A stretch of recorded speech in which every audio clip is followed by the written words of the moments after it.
Hi everyone, welcome back to our TOEFL Academic Discussion course.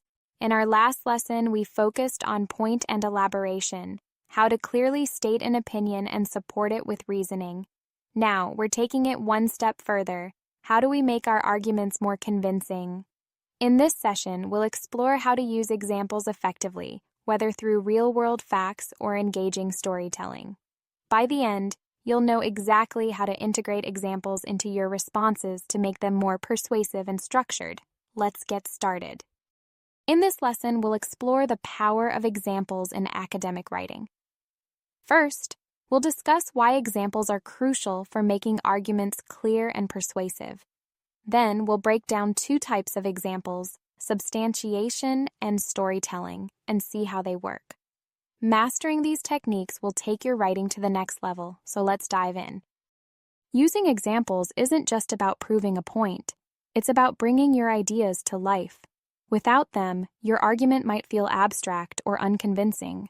But when you include examples, you create concrete evidence that makes your response stronger and easier to follow. Not only do examples clarify your reasoning, but they also help the reader visualize what you're saying, making your argument more compelling.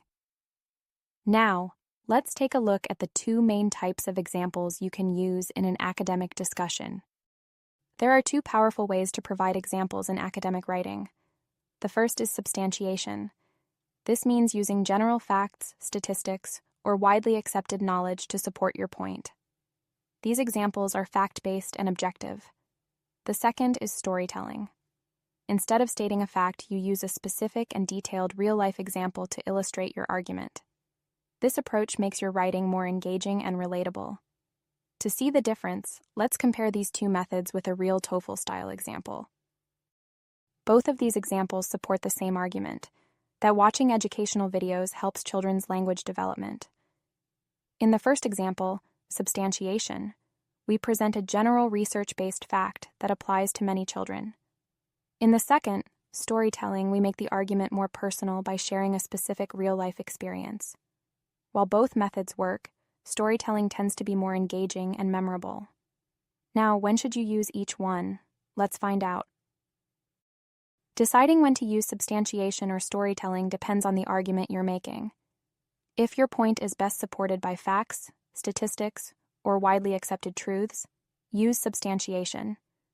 This method is great for topics that require research-based support. However, if you want to make your argument more engaging and memorable, storytelling is a better choice. A well-crafted personal example draws the reader in and makes your point more relatable. The best strategy? Use both. A strong response often combines factual credibility with an engaging narrative, making the argument persuasive and well-rounded. So far, we've explored why examples are crucial in academic writing, and the two main types, substantiation and storytelling. Understanding when to use each type can make a huge difference in how persuasive your response is. But knowing what to use is only half the battle. The next step, learning how to apply these techniques effectively in your writing.